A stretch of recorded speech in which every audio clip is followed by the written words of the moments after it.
우리는 지난주에 이 다윗의 생애에 있어서 가장 비참한 순간들을 살펴보았습니다. 다윗이 사람을 두려워했죠. 다윗이 두려워한 사람 첫 번째 누굽니까? 누구를 두려워했죠? 사울을 두려워했죠. 그 다음에 사울을 두려워해서 피했는데 그 다음에 또 누구를 두려워했습니까? 누구를 두려워했죠? 가드왕 이름이요. 아기스. 예, 가드왕 아기스를 두려워했죠. 사울을 두려워해서 피해서 가드 땅으로 갔는데 거기서 이제 가드왕 아기스마저 이제 두려워하게 됐죠. 그래서 그 앞에서 아기스 앞에서 어떤 행동을 했습니까?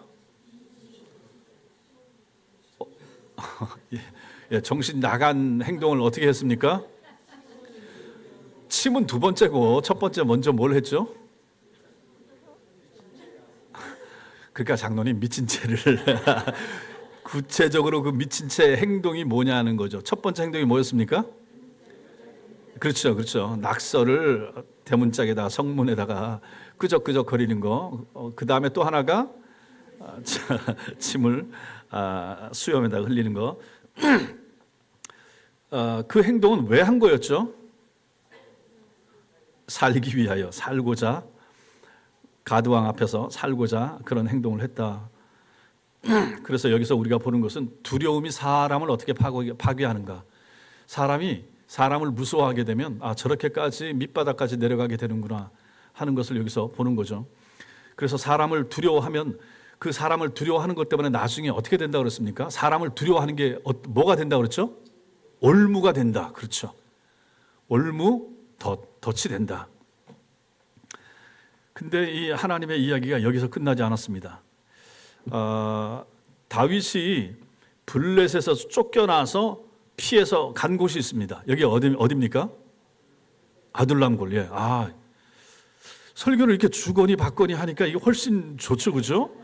이렇게만 하면 이게 졸지도 않을 것 같고 저도 좀 쉽기도 하고 편하기도 하고 좋은데 이거 아둘람굴로 갔는데 그것은 인간적으로 볼 때 가장 낮은 곳이었습니다. 아니 왕으로 일단 기름 부음 받은 사람, 그 다음에 왕의 현재 사위 장군이기도 하고 했던 사람이 맨 밑바닥까지 내려가서 굴에 피해서 사는 인생이 됐다 하는 것입니다. 동굴에 사는 도망자의 삶인 거죠. 자, 그런데 놀랍게도 바로 이곳이 하나님의 은혜가 임하는 장소가 되더라 하는 것이죠. 사람이 낮아지는데 맨 밑에까지 내려가는 거죠. 완전 미친 채 하고 그렇게까지 하고 동굴 속에 들어가서 사는 참 그런 인생이라 그러면 얼마나 비참합니까? 근데 여기까지 사람을 낮춘다. 누가 낮췄습니까? 다윗을? 하나님이 낮춘 거죠. 하나님이 낮추면 이거 거부할 수 있습니까? 없습니까? 없죠. 맨 밑바닥까지 내려가는 거예요. 근데 거기가 맨 밑바닥이 결국은 뭐다? 어떤 곳이었습니까? 하나님의 은혜에 체험하는 장소가 되는 거죠. 이제 뒤에서 우리가 시편 34편하고 같이 읽을 텐데 시편 34편의 표제가 뭐냐면 다윗이 아비멜렉 앞에서 미친 채 하다가 쫓겨나서 지은 시 이렇게 돼 있는 거죠. 그래서 그 내용을 다윗이 해석한 것이기 때문에 이따 보겠습니다. 먼저 우리가 이 말씀에서 보는 것은 가장 낮은 곳에서 은혜가 시작되더라 하는 것입니다. 여기 보시면 오늘 22장 1절 그러므로 다윗이 그것을 떠나 아둘람굴로 도망하며 이제 가드 땅에서 이제 도망하여 그것을 떠나서 아둘람굴로 도망했다. 이것은 단순한 이동이 아니라 위험에서 구출입니다. 다윗은 블레셋에서 간신히 탈출을 했는데 가서 머무르는 곳이 아둘람 동굴로 들어갑니다. 아둘람이 어떤 곳인가? 아둘람은 예루살렘 남서쪽 20km 지점에 위치한 석회암 동굴입니다. 동굴. 자, 동굴 사진. 아둘람 굴. 저게 이제 인터넷에서 제가 찾아서 현재 있는 그 아둘람 굴이라고 합니다. 또 다른 사진? 예, 저렇게 생겼다고 하고 그 다음에 안내판, 저기 이제 아둘람 굴에 대한 설명이 지금 적혀 있는 그 포스터가 아니고 하여튼 뭐 알림판 같은 게 적혀 있습니다. 저 입구에 혹시 저기 가보신 분 계십니까? 성지순례 하신 분 중에 못 가보셨죠? 예, 저도 가보고 싶은데 못 가봤습니다. 언제 가보게 될지 모르겠는데 하여튼 저 아둘람 굴입니다. 아둘람 석회암 동굴입니다. 저기에 다시 사진 앞으로 굴 속에 저 굴 속에 3,000년 전이죠. 3,000년 전에 다윗이 400명하고 저 속에 피해 있을 수 있었다. 피해 있었던 곳이라. 저게 고증해서 정확하다고 해서 지금 알려진 것인데, 그렇다면 저 속에 한 400명 정도 되는 사람이 굴 여기 구석구석에 살았다 하는 것입니다. 다윗은 이 굴을 자신의 은신처로 선택했습니다. 이 동굴은 사람들이 모여들었습니다. 이 동굴로 도망자들, 범죄자들, 사회에서 버림받은 사람들이 사는 곳인데, 여기에 다윗이 들어갔던 거죠. 궁전에서 수금을 타던 왕의 사위였던 다윗, 백성들에게 사랑을 그토록 받았던 다윗, 골리앗을 물리친 영웅 다윗이 이제 동굴 속에 들어가서 사는 비참한 지경에 이르는 거죠. 그는 모든 걸 다 잃었습니다. 명예 잃었죠. 지위 잃었죠. 안전함도 잃었죠. 왜냐하면 저 장인어른을 죽이겠다고 쫓아다니니까 이리저리 피하고 있고, 미래도 없죠. 인생 밑바닥입니다. 여기가 밑바닥인 거죠.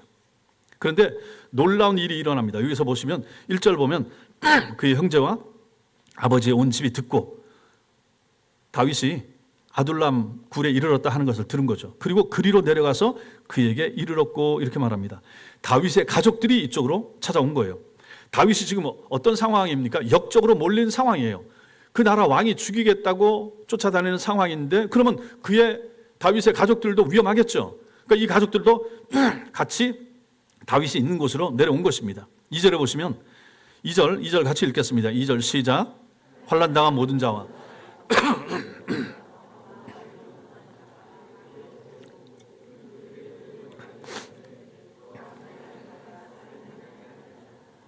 여기에 보면 세 부류의 사람들이 모이고 있습니다.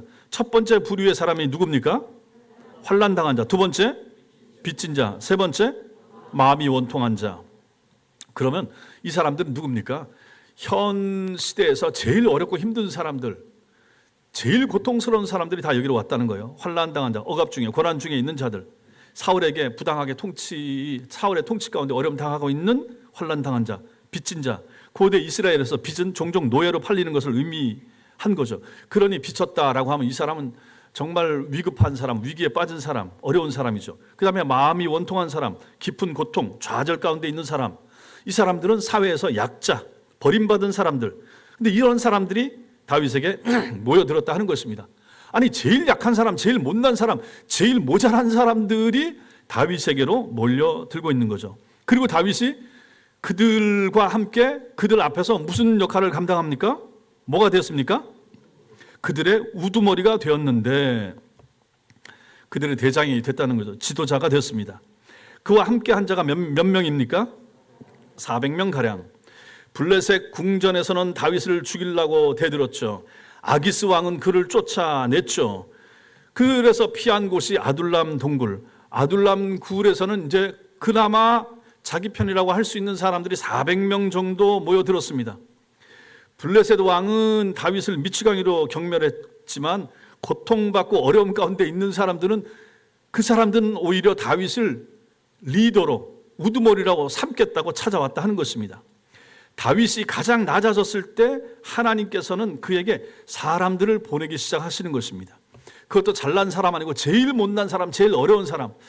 하나님께서 우리에게 길을 여시는데 이렇게 여시더라 하는 것이죠. 여러분과 제가 맨 밑바닥 생활을 하는데 무슨 그 왕자님이 나타나셔서 뭘 도와준다든지 이렇게 하나님이 우리를 돕는 게 아니라, 돕는 손길도 나보다 못하거나 별 보잘것없는 사람들이 오는 거예요. 근데 그게 실제로는 하나님의 도움이 그렇게 시작이 되더라 하는 것이죠.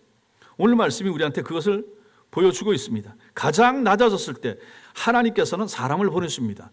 제일 못난 사람. 근데 그런 사람들이 결국은 하나님 앞에서 이제 아름다운 큰 무리가 되는 거죠. 이게 바로 하나님의 방법입니다. 하나님께서 종종 우리를 낮은 곳으로 인도하시고, 그곳에서, 그 맨 밑바닥에서 하나님은 새롭게 일을 시작을 하시는 것입니다. 우리가 완전히 무너졌다고 생각하는 순간에 하나님은 재건축을 시작하는 거죠. 여러분, 리모델링 하시는 거 보셨죠? 리모델링 하려고 그러면 제가 본 바에 의하면 그래서 먼저 있는 거 다 뜯어내야 됩니다. 다 철거하고 거기다 이제 새로 시작을 하는 거죠. 맨 밑바닥, 맨 밑에까지 낮아져야 되는 것입니다. 그리고 그 재건을 하는 거죠. 하나님께서 다윗을 재건을 하는데도 마찬가지였습니다. 여기서 도망가고 저기서 미치광이 취급당하고 그래서 굴로 피했더니 제일 어렵고 힘든 사람들만 모여들고 아니 이 사람들 데리고 뭘 하란 말이에요. 이 상황에서 하나님은 새로운 일을 시작을 하시더라 하는 것입니다. 어쨌든 사람이 있습니다. 다윗은 혼자가 아닙니다. 하나님께서 그에게 사람을 붙여줬습니다. 이게 공동체입니다. 다윗은 그들의 지도자가 됩니다. 더 이상 도망자가 아닙니다. 이제는 400명의 참 못난 사람들, 모지리들의 리더, 지도자가 되는 것이죠. 그 공동체는 사회적 약자들로만 구성되어 있습니다. 다윗이 이게 이제 상징하는 게 뭡니까? 앞으로 다윗은 강한 자들의 왕이 아니라 약한 자들의 왕이 될 것이라 하는 것을 우리는 여기서 암시를 받을 수가 있죠. 또 이것이 어떤 의미가 있는가? 더 나아가서 이것은 예수 그리스도의 앞으로의 사역을 예표해 주는 것이기도 합니다. 구약의 여러 선지자들, 왕들 이런 사람들 전부 다 신약의 예수님의 사역을 조금씩 다 예표하고 있잖아요. 다윗도 마찬가지고 솔로몬도 마찬가지고 엘리사도 마찬가지고 다 조금씩의 예수님의 사역을 미리 맛보기로 보여주는 역할을 하는데 지금 여기 가장 낮은 곳에 있는 다윗의 생활과 삶도 훗날에 오실 예수님의 사역을 예표합니다. 어떤 면에서 그렇습니까? 예수님도 세상에서 배척을 당했죠. 거부당했죠. 요한복음 1장 11절에 자기 땅에 오매 자기 백성이 영접하지 않았다 이렇게 말씀하시죠. 영접받지 못했습니다. 그랬더니 누가 예수님을 영접을 합니까? 세리들, 죄인들, 이방인들이 예수님께 나오는 거죠. 오늘 다윗도 마찬가지입니다. 예수님도 가장 낮아지셨을 때 또 십자가에서 죽으셨을 때 하나님께서 그를 최고로 높이셨습니다. 맨 밑바닥까지 와서 치고 이제 올라가게 되는 거죠. 다윗도 지금 맨 밑에까지 와서 낮추고 여기서부터 이제 올라가는 일이 시작이 되는 거죠. 예수님의 교회도 마찬가지입니다. 교회 안에 유력한 사람들이 뭐 몇 명이나 되겠습니까? 저 강남에 있는 큰 교회나 뭐 세상의 고위 공직자, 장차관들, 뭐 별자리들 있겠지만 그렇지 못한 대부분의 교회, 뭐 우리 교회도 마찬가지고 여기에 뭐 사회적으로 얼마나 뛰어나고 이런 사람들이 있습니까? 교회 안에 누가 있습니까? 세 부류의 사람들. 아까 어떤 사람들이었죠? 어떤 사람들 먼저? 환난 당한 사람. 그 다음에 또 누굽니까? 빚진 사람. 그 다음에 또 누굽니까? 마음이 원통한 사람. 자, 요 세 가지 중에 나는 해당이 안 됩니다 하는 분들 손 한번 들어보십시오. 다 여기 해당됩니까? 그렇게 어려우세요? 세상 살아가면서 환난 당하고 어려움 당하고 다 크거나 작거나 다 이런 환난이 있죠. 또 빚진 사람들, 우리 교회도 빚이 있잖아요. 빚진 목사들끼리 모이면 막 우리는 빚 가운데로 걸어가며 그 노래를 부른다고 교회에서 부를 때마다 그 미치겠어요? 저도 정말 미치겠어요. 그 빚이 아니라고 하면서 빚 영어로 빚 debt DBT 그 빚인데 라이트로 이제 해석을 하시더라고 목사님들이. 그래가지고 거기서 또 소망을 얻고 또 자기들끼리 막 빚진 목사들끼리 서로 격려를 하는 거지. 빚도 능력입니다. 능력이 있어야 빚지는 거죠. 교회 안에 있는 사람들, 환난 당한 사람들, 빚진 사람들, 마음이 원통한 사람들, 사랑의 빚을 진 것도 마찬가지고 교회 안에 유력한 사람들이 몇이나 되겠습니까? 실제로 그런 사람들이 소망을 얻을 곳은 교회인 거죠. 아프고 힘든 사람들, 밑바닥을 기는 사람들, 나락에 떨어진 것과 같은 삶을 사는 사람들, 교회는 그런 사람들을 환영하는 곳입니다. 그래서 그런 걸 생각하면 이 아둘람 교회, 아둘람 공동체, 이거 참 좋은 공동체다. 제가 뭐 다시 개척할 일이야 없겠지만은 다시 개척하고 싶은 마음 꿈에도 없습니다, 진짜. 너무 힘들어가지고 우리 아들들이 목사 안 하는 이유가 그런 걸 다 하도 봐놓으니까. 그래서 나중에 만약에 다시 한번 개척을 한다 그러면 교회 이름을 아둘람 교회라고 하면 그 교회 오겠습니까? 옛날에 또 막 은혜 받을 때 겨자씨, 이 겨자씨 이것도 좋다. 겨자씨 교회 하려고 했는데 제 아내가 막더라고. 무슨 교회를 겨자씨 그 언제 큰다고. 교회 이름을 잘 지어야 되는데 정말 그런 마음이에요. 아둘람 교회. 그럼 이제 힘들고 어려운 사람들 오지 않겠습니까? 환난 당한 사람들, 빚진 사람들, 마음이 원통한 사람들. 빚진 사람이 교회 와서 목사한테 돈 빌려달라고 그러더라고. 저한테 와서 힘들다 그러고 어렵다 그러고 여러 번 빌려줬어요. 받은 적은 없고 어쨌든 그런 사람들이 오는 것이 교회라 하는 것이죠. 교회 안에 힘들고 어려운 사람들, 당연히 이런 사람들은 교회 안에서 환영받아야 됩니다. 세상은 버림받고 세상은 배척을 해도 교회 안에서 누구든지 환영을 해야 되는 거죠. 이게 바로 교회의 모습인 거예요. 아둘람 공동체, 다윗이 예수님을 예표로 한다. 예수께서 400명 아둘람 공동체의 리더가 됐다. 예수님도 마찬가지고 교회의 리더는 예수님이시고, 교회의 주님이 정말로 부르는 사람들은 아픈 사람, 힘든 사람, 어려운 당한 사람, 마음에 상처 있는 사람, 고통당하는 사람들, 이런 사람들이 모이는 공동체, 이게 바로 아둘람 공동체, 아둘람 굴이고, 교회의 성격은 이게 훨씬 더 가깝다 하는 거죠. 교회가 세상에서 삐까 번쩍하고 우리 교회 와봐, 건물 커, 사람 많아, 돈 많아, 우리 교회 유력한 사람들 많아, 이것은 실제로 본질적인 교회의 모습하고 많이 다른 모습이 되는 거죠. 변질된 교회의 모습에 훨씬 더 가까울 것입니다. 여러분들 성경 구약과 신약을 보십시오. 신약에 나타난 초대교회들 모습 보십시오. 어느 교회가 우리 교회 장차관급 있어요? 우리 교회 돈 많아요? 어디 이런 교회들이 있었습니까? 참된 주님의 교회는 이렇지가 않더라 하는 것이죠.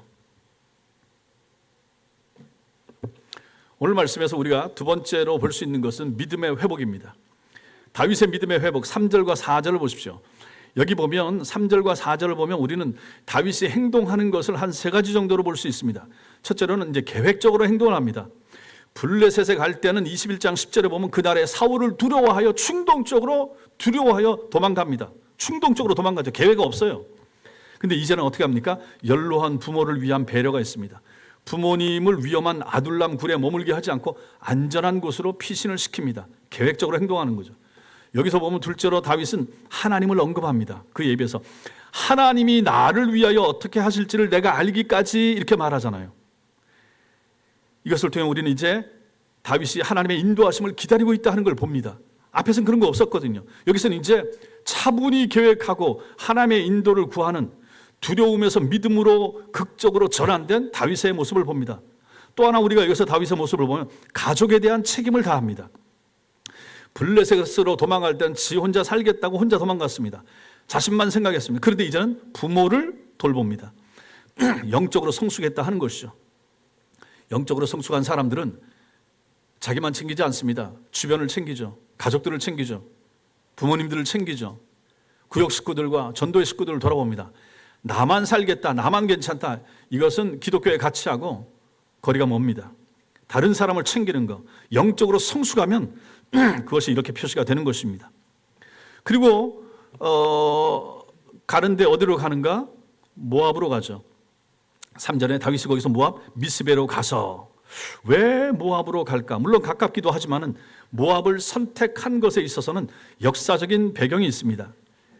왜 그럴까요? 혹시 이게 만약 성경 공부 같으면 이제 질문 하나하나 하면서 이렇게 할 수도 있는데 지금은 그렇게는 하지 못하고 역사적인 배경이 있다. 모압과, 혹시 한 분만 요거 대답하실 수 있는 분이 있으면 제가 연말에 밥 삽니다. 왜 모압으로 갔을까요? 이상수 집사님? 역시 저랑 같이 저분이 로마서 성경 공부하시거든요. 그거하고는 상관없는데 대답 잘하셨습니다. 룻기에 따르면 다윗의 증조 할머니가 누굽니까? 룻인데 모압이언입니다. 모압, 증조 할머니의 땅. 따라서 다윗은 모압 왕족과 혈연 관계가 있었을 것이고, 이것이 그의 부모가 그 땅에 받아들여진 이유라고 성경학자들은 생각합니다. 충분히 그럴 수 있죠. 그렇습니다. 이상수 집사님, 날 잡으십시오. 밥 삽니다. 더 중요한 것은 다윗의 태도 변화입니다. 아까도 읽었죠. 하나님이 나를 위하여 어떻게 하실지를 내가 알기까지, 이 표현이 뭡니까? 다윗은 이제 하나님의 시간표를 기다리는 사람이 됐습니다. 자기 계획대로, 자기 마음대로 충동적으로 생각 없이 움직이지 않았습니다. 하나님께서 보여주실 그 때를 기다리는 사람, 성숙한 사람, 성장한 사람이 되고 있는 거죠. 이게 뭔가? 믿음이죠. 믿음이 생기면, 믿음이 성장하면 이렇게 되더라 하는 것이죠. 내 마음대로, 내 계획대로 즉흥적으로, 충동적으로 행동 안 하는 거죠. 뭔 일이 있어도 마찬가지입니다. 여러분과 제가 우리 삶에 무슨 일이 생겨도 일단 잠잠히 참고 기다리면서 기도해 보는 거죠. 물어보는 거죠. 하나님 왜 저한테 이 일을 허락하십니까? 왜 우리 가정에 이 일이 일어나는 것이죠? 사람들은 무슨 일이 생기면 이 생각을 금방 못 하잖아요. 즉흥적으로 이것저것 하려고 하는데, 아니더라. 하나님 앞에 하나님의 시간표를 묻는 사람이 돼야 되고, 이것이 바로 성숙한 사람의 표시요 믿음이 있으면 이렇게 된다 하는 것입니다. 블레셋으로 갈 때 다윗은 두려움에 사로잡혀 있었다고 그랬죠. 자기 자신만 집중했다고 그랬죠. 거기 20장 1절 한번 앞에 넘겨보세요. 사무엘상 20장 1절, 사무엘상 20장 1절 같이 읽겠습니다. 시작. 다윗이 라마나이ot에서 도망하여 요나단에게 이르되 내가 무엇을 하였으며 내 죄악이 무엇이며 내 아버지 앞에서 내 죄가 무엇이기에 그가 내 생명을 찾느냐. 여기서 제일 많이 반복되는 단어가 뭡니까? 내가. 다윗이 요나단에게 말할 때 나라고 하는 단어가 얼마나 많이 나옵니까? 자기 자신에게 사로잡힌 내가 중심이 되는 거예요. 그런데 이제 다윗은 달라졌습니다. 다윗은 하나님을 언급합니다. 하나님의 시간을 기다립니다. 다른 사람, 자기 부모님을 돌보는 사람이 됐습니다. 이것이 아둘람 굴에서 일어난 내적인 변화입니다. 이거 얼마나 좋은 변화입니까? 사람이 밑바닥에 내려가서 더 망가지고 더 아예 불가능하게 되는 사람도 있지만은 다윗은 달랐습니다. 맨 밑바닥에 내려가서 사람이 변한 거예요. 좋아진 거죠. 새로워진 거죠. 내적인 변화가 나타나고 성숙이 일어나게 되는 거죠. 이래야죠. 이렇게 해야 이 사람이 나중에 그 나라의 왕까지 될 사람 아닙니까? 그래서 하나님이 고쳐서 쓰시는 거예요. 낮춰서. 겉으로는 여전히 도망자지만 내적으로는 믿음이, 신앙이 회복되고 있었고 하나님을 소망하는 사람이 되고 있는 거죠. 거기 4절과 5절을 보십시오. 다시 22장 4절과 부모를 인도하여 모압 왕 앞에 나아갔더니 그들은 다윗이 요새에 있을 동안에 모압 왕과 함께 있었더라. 요새에. 이 요새가 어디예요? 그거 어떻게 아셨어요? 5절에 선지자 가시 다윗에게 이르되 너는 이 요새에 있지 말고, 요새가 지금 어디입니까? 아둘람 굴이에요. 다윗은 아둘람 굴을 요새로 만든 겁니다. 그 피난처, 도망자들이 모여 있는 곳, 구질구질한 곳, 이게 아닌 거죠. 수동적으로 숨어 있는 게 아니라 적극적으로 다윗이 여기다가 거점을 구축하고 마련하는 거죠. 내가 인생 막장인데 여기서 새로운 것을 시작을 해봐야 되겠다. 모여든 사람들도 다 별 보잘것없는 사람들인데 이들과 함께 하나님의 능력과 하나님의 역사를 체험하는 요새처럼 만들어서 새롭게 도모해보자. 그래서 여기가 요새가 되는 거예요. 아둘람 굴이. 수동적으로 숨어 있었던 것이 아니라 적극적으로 거점을 구축하고 있는 거죠. 블레셋에서는 도망자였지만 아둘람에서는 요새를 만들고 요새를 지키는 리더, 지도자가 되고 있는 다윗의 모습을 보는 것입니다. 우리가 있는 자리, 내가 서 있는 자리가 내 마음에 따라서 그 자리가 달라지게 되는 거죠. 동굴 속에 있어도 두려워하면서 사람만 피하고 눈치만 보고 할 것 같은 동굴인데 거기를 내가 바뀌니까, 은혜를 받으니까, 하나님을 의식하니까 요새로 만들고 있는 다윗의 모습을 보는 것입니다. 여러분과 저도 마찬가지입니다. 내 직장도 마찬가지고 내가 있는 자리도 마찬가지고 우리 가정도 마찬가지고 내가 하나님 앞에서 어떤 마음을 먹느냐, 내가 어떤 신앙의 준비를 하느냐에 따라서 내가 있는 그곳이 비리비리한 아둘람 굴이 될 수도 있고 아둘람 요새가 될 수도 있다 하는 것을 우리는 여기서 배우는 거죠. 결국은 뭐에 달려 있습니까? 신자의 믿음에 달려 있는 거죠. 나의 믿음. 세 번째로 그래서 우리는 이 말씀에서 순종이 중요하다, 말씀에 대한 순종이 중요하다 하는 것을 봅니다. 이게 이제 5절인데 여기 보시면 하나님의 직접적인 개입이 이제 뚜렷하게 나타나는 것이 이제 5절입니다. 여기에 선지자가 한 사람 나타나는데 이름이 뭡니까? 갓입니다. 갓의 메시지는 간단하지만 명확합니다. 그 뒤에 갓이 하는 말이 뭡니까? 두 가지로 나오죠. 더 이상 도망자로 숨어 지내지 말라 하는 것입니다. 도망자로 숨어 다니지 말라. 아둘람 굴은 안전한 피난처, 은신처이긴 했지만은 하나님께서는 다윗에게 이제 더 이상 거기 있지 말고 나오라라고 명령하십니다. 두 번째 갓이 말하는 것은 하나님께서 약속하신 땅 유다로 돌아가라, 이 말을 하고 있습니다. 이것은 믿음의 행동을 요구하는 명령이 됩니다. 아둘람 굴은 상대적으로 안전했죠. 동굴은 방어하기가 쉬운 장소였죠. 사울의 군대가 찾기가 어려운 곳이었습니다. 그러나 유다 땅은 사울의 영토입니다. 그곳으로 가는 것이 더 위험해 보일 수가 있습니다. 그런데 하나님께서는 다윗에게 이제 거기 더 이상 있지 말고 그 두려움의 피난처를 떠나서 믿음의 땅, 믿음의 영토로 들어가라라고 명령하시는 것입니다. 안전해 보이는 곳이 아니라 하나님이 지정하신 곳으로 가라라고 명령하시는 거죠. 여기에 순종하는 거, 이게 바로 믿음입니다. 믿음은 안전한 거, 편안한 거, 쉬운 거, 나한테 좋은 거, 이것을 추구하는 것이 아니라 하나님의 뜻을 따르는 것입니다. 하나님의 뜻을 따르는 것은 힘들고 어렵고 버거울 수 있고 고통이 따를 수 있습니다. 그러나 하나님이 가라라고 하면 가는 것, 이게 바로 믿음인 것입니다. 그래서 그 뒤에 보면 다윗이 떠나 헤렛 수풀에 이르니라 이렇게 말합니다. 다윗이 즉시 순종합니다. 이것이 바로 블레셋과 아둘람의 차이입니다. 블레셋에서는 자기 계획대로 움직였다고 그랬죠. 사울을 두려워하여 자기가 생각했을 때 안전한 곳으로 갔습니다. 그런데 여기 아둘람에서는 하나님의 말씀에 순종하여 움직입니다.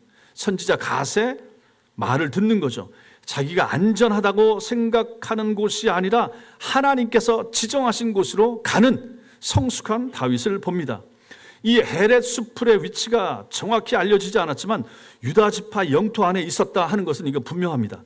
다윗은 이제 약속의 땅으로 돌아온 거죠. 더 이상 그는 블레셋이나 모압 같은 이방 땅에 있지 않습니다.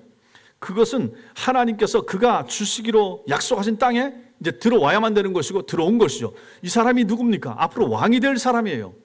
30살에 왕이 돼야 됩니다. 지금은 20 몇 살 이렇게 되는 거죠. 왕이 돼야 되는데 왕이 될 사람이 변방으로 왔다 갔다 하고 이방 땅이나 왔다 갔다 하고 미친 채 하고 이래서야 되겠습니까? 그 사람이 탁월한 하나님의 종으로 하나님의 사람으로 서기 위하여 그런 연단의 과정이 필요했겠죠. 그래서 하나님이 낮추시고 맨 밑바닥을 기계는 하셨지만 이제는 치고 올라올 때가 됐기 때문에 하나님께서 선지자 갓을 통하여 보내서 명령하고 그는 그의 명령, 그 명령에 순종하여 다시 자기가 통치해야 될 땅, 약속의 땅, 그 땅, 유다 땅으로 돌아왔던 것입니다. 인간적인 계산의 영역을 떠나서 하나님의 약속의 영역으로 들어온 거죠. 이제 다윗은 더 이상 도망자가 아닙니다. 하나님의 부르심을 따라 움직이는 하나님의 사람, 하나님의 용사가 되고 있는 것을 우리는 여기서 볼 수가 있습니다. 마지막으로 우리가 오늘 말씀에서 보는 것은 하나님의 선하심을 체험하는 것이 필요하다 하는 것입니다. 하나님의 선하심의 체험. 자, 이제 여기서 우리가 지금까지 있었던 이 장면을 가지고 다윗이 직접 시를 만든 곳이 있습니다. 시편 34편입니다. 여기서 이 체험을 가지고 시로 써서 남긴 거죠. 시편 34편.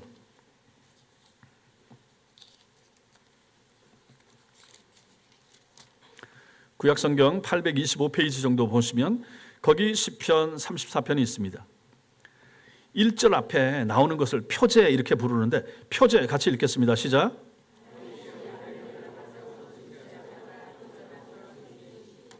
그렇죠. 딱 그 내용을 그리고 나서 쓴 시가 이 시라는 것입니다. 거기 1절부터 3절까지 한번 눈으로 한번 훑어보십시오. 1절부터 3절까지. 거기 보면 사무엘 상에서는 우리가 봤던 그 말씀에서는 다윗이 침을 수염에 흘리면서 미추강의 행세를 했습니다. 그런데 이제 시편에서는 그가 입을 열어서 하나님을 찬양하고요. 내가 여호와를 항상 송축하며 이렇게 고백하죠. 같은 입을 가지고 한때는 거짓된 연기를 해서 살라고 목숨을 구겨렸지만 여기서는 진실된 하나님을 높이는 찬양을 하는 그런 다윗의 입술을 봅니다. 그리고 내 영혼이 여호와를 자랑하니리 이렇게 하죠. 블레셋에서 다윗은 수치를 당했고 자랑할 게 아무것도 없었습니다. 근데 이제 여기서는 자랑합니다. 자기가 한 일을 자랑하는 게 아니라 하나님께서 하신 일을 자랑하는 다윗의 모습을 봅니다. 또 거기 내용 중에 곤고한 자들이 이를 듣고 기뻐하리로다. 아둘람 굴에 400명이 여기에 해당되죠. 환난당한 자, 빚진 자, 마음이 온통한 자들이 다윗의 이야기를 듣고 기뻐할 것입니다. 왜냐하면 다윗의 이야기가 이제 그들의 이야기가 되기도 하고 다윗을 통하여 은혜를 공급받고 하나님이 우리와 함께 할 것이고 하나님이 도와주실 거예요. 힘내세요. 이 얘기를 듣고 이 사람들도 이제 소망을 갖게 되는 거죠. 그 다음에 거기 보면 또 나와 함께 여호와를 광대하시다 하며 함께 그의 이름을 높이세 이렇게 말하죠. 함께 나와 함께 그의 이름을 높이세. 공동체의 찬양이 됩니다. 아둘람 400명과 함께 다윗이 함께 하나님을 찬양하게 되는 거죠. 아둘람 굴 400명 사람들과 함께 하나님을 높이고 하나님을 찬양하는 다윗의 모습이 여기에 나타나는 것입니다. 그리고 4절 보시면 4절의 핵심인데 4절 같이 읽겠습니다. 시작. 내가 여호와께 간구하며 내게 응답하시고 내 모든 두려움에서 나를 건지셨도다. 다윗은 사울을 두려워했죠. 아기스를 두려워했죠. 그러나 그는 이제 내 모든 두려움에서 나를 건지셨도다 이렇게 고백하죠. 사울에 대한 두려움, 아기스에 대한 두려움, 미래에 대한 두려움, 죽음에 대한 두려움, 실패에 대한 두려움, 모든 두려움에서 하나님께서 그를 건지셨다 하는 것을 이렇게 고백을 하고 있습니다. 6절에 보시면 이 곤고한 자가 부르짖음에, 이 곤고한 자가 히브리어 성경에 보면 단수로 나옵니다. 한 사람이죠. 그럼 이 곤고한 자가 누구겠습니까? 다윗입니다. 다윗 자신입니다. 그는 자기 자신을 환난 당한 자와 저 앞에서는 동일시하고 있습니다. 다윗 자신도 곤고한 자였고 환난 당한 자였죠. 그런데 그를 하나님께서 건지셨다 이렇게 6절에서 고백합니다. 7절 보시면 하나님의 보호하심을 고백하고 있죠. 블레셋에서 다윗은 완전히 무방비 상태였는데 보이지 않는 하나님의 천사들이 그를 둘러싸고 있었다라고 여기서는 이렇게 고백을 하는 거죠. 보세요. 우리가 엘리사의 종이 눈을 여니까 불말과 불수레가 산에 가득하고 도단성을 둘러싸고 있는 것을 보았다고 그러지 않습니까? 이게 믿음의 눈이 열리면 이렇게 된다고 그랬죠. 여러분과 제가 마찬가지라 하는 것이죠. 눈에 보이는 현상만 봐서는 안 되고 현상 너머의 하나님의 능력의 손과 하나님께서 천사를 통하여 하나님의 백성들을 지키시고 도우시고 하는 것을 볼 수 있는 눈이 있어야 된다 하는 거죠. 그렇게 되면 그 사람은 이렇게 다윗처럼 찬송하게 되는 것입니다. 그리고 8절도 가장 유명한 구절인데 8절 같이 읽겠습니다. 시작. 너희는 여호와의 선하심을 맛보아 알지어다. 그에게 피하는 자는 복이 있도다. 다윗은 블레셋과 아둘람 굴에서의 경험을 통해서 하나님의 선하심을 맛보았던 것입니다. 그 쓴 경험, 수치스러운 경험이었지만 결과는 달콤했습니다. 입에는 썼지만 자기 배에는 달았던 것이죠. 달콤했다. 하나님의 선하심을 경험했기 때문입니다. 여러분과 저도 마찬가지입니다. 하나님의 선하심을 경험하는 게 필요합니다. 좋은 환경 가운데 하나님의 선하심을 경험할 수도 있고, 많은 경우에 여러분과 저는 낮아졌을 때, 밑바닥 인생이었을 때, 망했을 때, 어려웠을 때, 몸이 아팠을 때 오히려 하나님의 선하심을 더 많이 경험하기도 합니다. 그게 필요한 거예요. 하나님의 선하심을 경험함, 얼마나 귀중한 가치인가 하는 것이죠. 그 다음에 9절과 10절, 이것은 다윗의 권면이고 또 다윗의 설교입니다. 다윗은 자기 자신이 깊이 경험한 진리를 아둘람 굴의 400명에게 설교하는 거죠. 그 설교의 핵심이 무엇인가? 여호와를 경외하라. 여호와를 경외하라. 아니 다 쫓겨난 사람, 피난 나온 사람, 빚진 사람, 마음이 원통한 사람, 이 사람들한테 뭐라고 말하라? 여호와를 경외하라. 경외하라. 그럼에도 불구하고 여호와를 경외하라. 이 상황에서 여호와를 높이라. 이렇게 말하는 거죠. 이게 신앙입니다. 저 뒤에 17절과 18절 보시면 구원의 패턴을 요약한 내용이 나오죠. 17절과 18절. 의인이 부르짖음에, 의인은 기도하고, 의인이 기도하면 여호와께서 들으시고, 여호와께서 우리의 부르짖음을 들으셔서 그들의 모든 환난에서 건지신다. 사사기의 패턴이 여기에도 그대로 나오는 거죠. 그리고 18절에 여호와는 마음이 상한 자를 가까이 하시고 충심으로 통회하는 자를 구원하시는 도다. 다윗의 마음이 상했고 블레셋에서의 수치로 그의 교만이 깨어졌습니다. 그리고 나서 그는 자기 불신앙을 회개했던 것이죠. 그러자 하나님께서 그 사람을 구원하셨습니다. 이게 바로 하나님께서 일하시는 방법이라 하는 것이죠. 하나님의 선하심을 체험한 다윗의 노래가 바로 이 시편 34편 전체가 되는 것입니다. 사랑하는 성도 여러분, 오늘 말씀을 통해서 우리는 아둘람에서 다윗이 체험한 은혜를 보았습니다. 네 가지 중요한 진리를 기억하셔야 됩니다. 첫째, 하나님께서는 가장 낮은 곳에서 새 일을 시작하시더라 하는 것입니다. 다윗이 동굴에 숨었을 때 인간적으로 완전한 실패였죠. 그런데 하나님께서 바로 그곳에서 작업을, 새 일을 시작하셔서 사람을 모으시는데 400명 공동체를 형성하게 하셨습니다.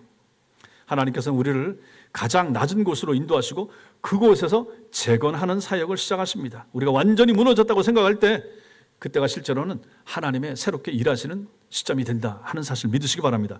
둘째로, 믿음의 회복은 하나님의 시간표를 기다리는 것입니다. 다윗이 아까 그렇게 말했죠. 하나님이 나를 위하여 어떻게 하실지를 내가 알기까지 하나님의 시간표를 말하죠.